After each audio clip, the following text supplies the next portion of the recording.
All right, today we have a Pioneer SX34B vacuum tube stereo amplifier from the mid-1960s. Now, one of my earliest videos on the channel, I did kind of I think I called it a project recap or something like that, but I didn't actually recap it. So I stumbled upon one of these at a good price. It said it wasn't working. I got it, and literally all I did was clean the tube sockets, and I got it working. So I got another one of these maybe a year later, which is the one you're looking at here.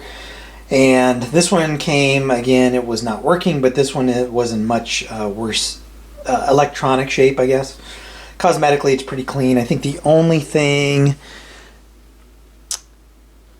seems to me there was a little bit of lettering missing from something, but I can't remember. We go through so many things. So anyway,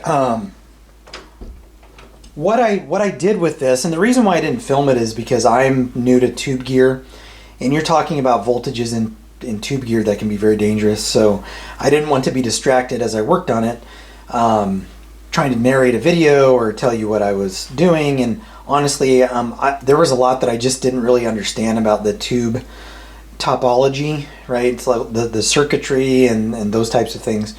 So my approach was to initially replace all of the electrolytics, and that part was easy because you can spot those. And then I had to go and change the coupling caps. Well, I started a forum thread on Audio Karma, asking about how to identify the coupling caps. I wanted to make sure I had the right things identified to be replaced. And then I ran into some issues where I made a mistake and caused a capacitor to kind of go crazy on me. Blew up, a bunch of smoke came out, and it was glorious.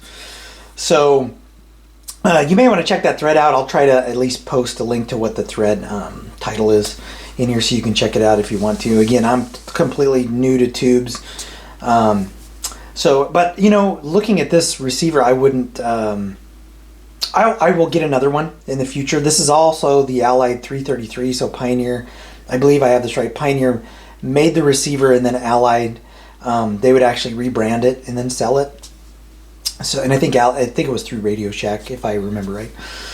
So I'll probably get another one at some point, and if I do, then I'll film the actual process of going through and changing the caps and doing all the things to it.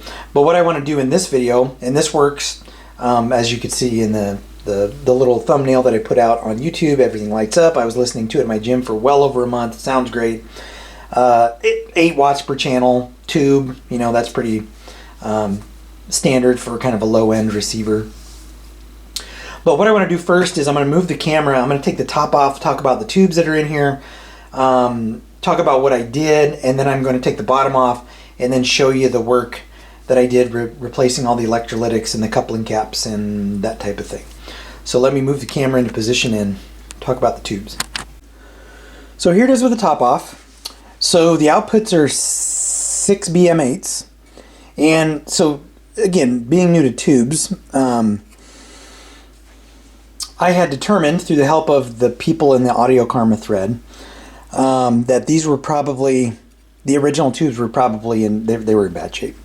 I was only getting about 6 watts per channel. It was sounding a little distorted, so I went to Tubes and More and bought some tubes.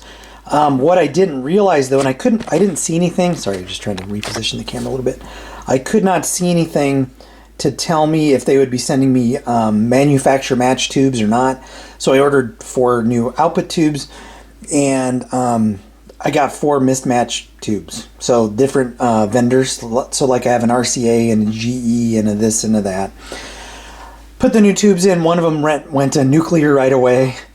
And then, so what I did is I took one of the old ones, and I do have a tube tester, so I kind of threw all the tubes in my tube tester. I don't know how good my tube tester is, but I took the one that measured the best and put it back in, and then that resolved that issue.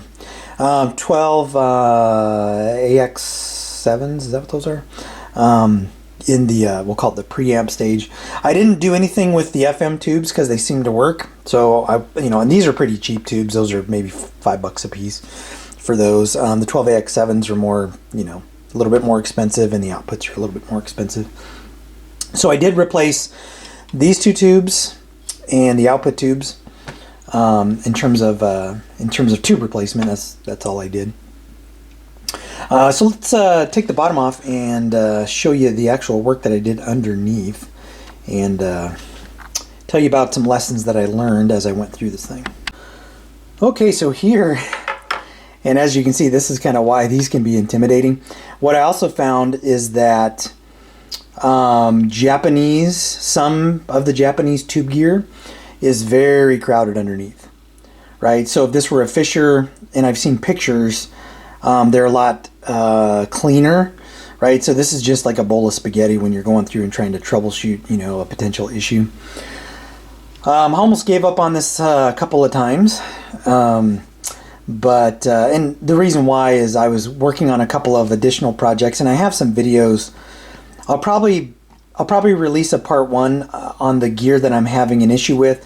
Again, I opened up threads on Audio Karma, and one didn't get any responses because it's a Sony, and there just aren't any Sony pros out there, and it's a common issue, and no one has found a solution to it.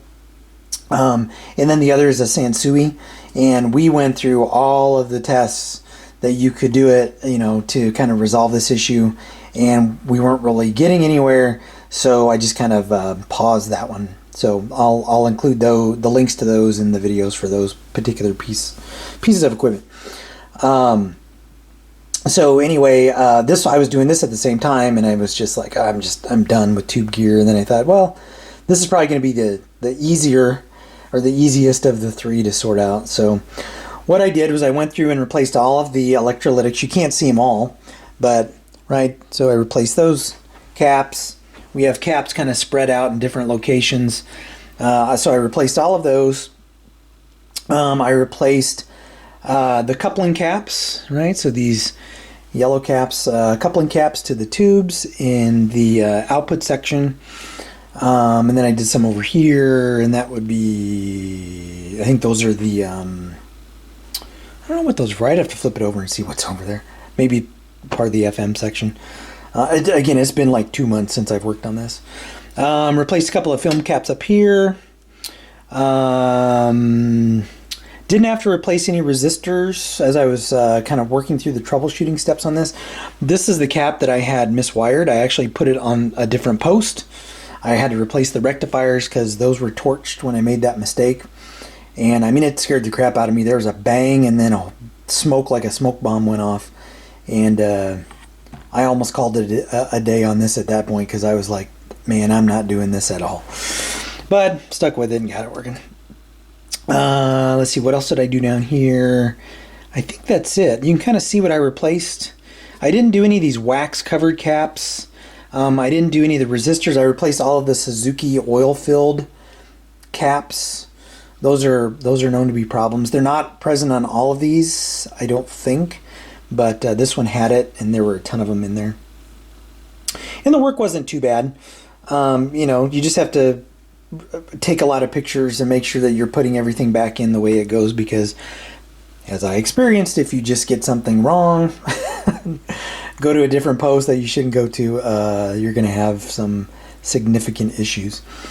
You know, I would plug this in and do a sound test for you, but you know, it really doesn't come across on the video very well. So, but I can tell you this has that tube sound that you would expect from a piece of tube gear.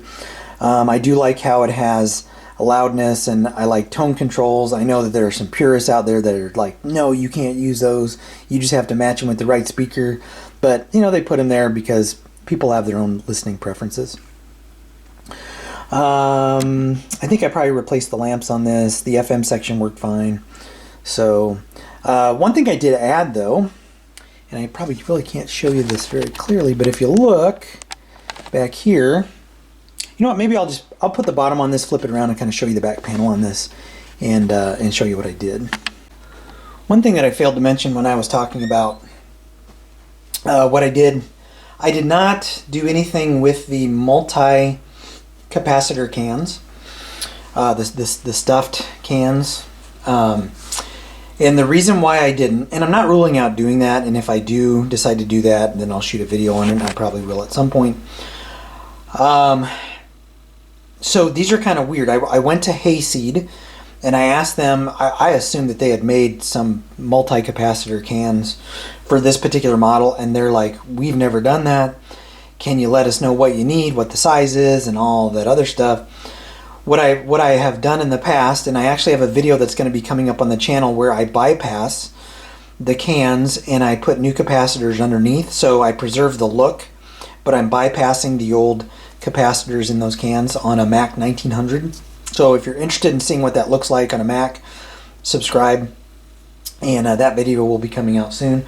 But I didn't do that on this because if I were to bypass it, there wasn't enough room underneath to really bypass the cans. And instead of using the symbols that I'm used to using, like the triangle and the square, and you can go to the schematic and you can see where everything is hooked up, these are numbered underneath, but there's not anywhere that I can find in the schematic where it tells you where number 1 goes, where number 2 goes. So you would literally have to look at the schematic, which isn't a problem, but it just takes so much time, and you have to be so detailed to make sure you get it right.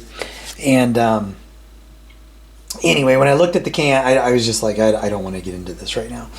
So I haven't done that yet. Again, I may do it coming up. But so anyway, what I did here, if you look at the speaker terminals, they're this single screw, right? So I got some of these banana adapters and put them in very carefully so they're not touching, nothing's grounding.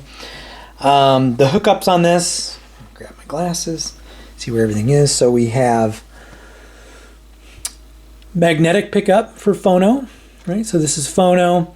We have 2 auxiliary. We have a low and we have a high.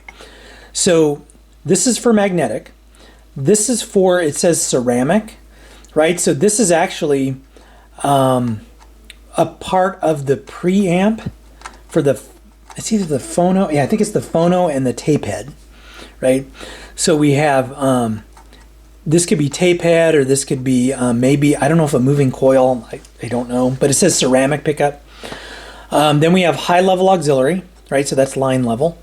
And then we have tape, traditional tape, not tape head, right? And we have playback and record.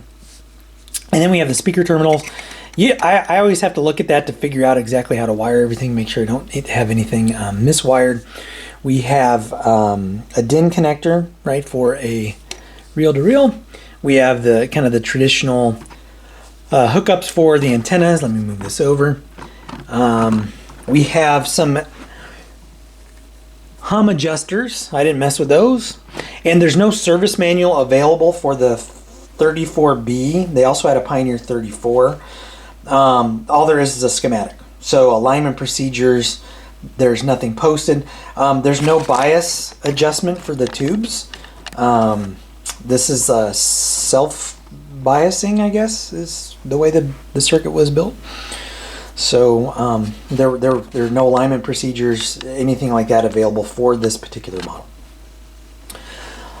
So I think that's it in terms of what I did to the Pioneer SX34B. Turn that around.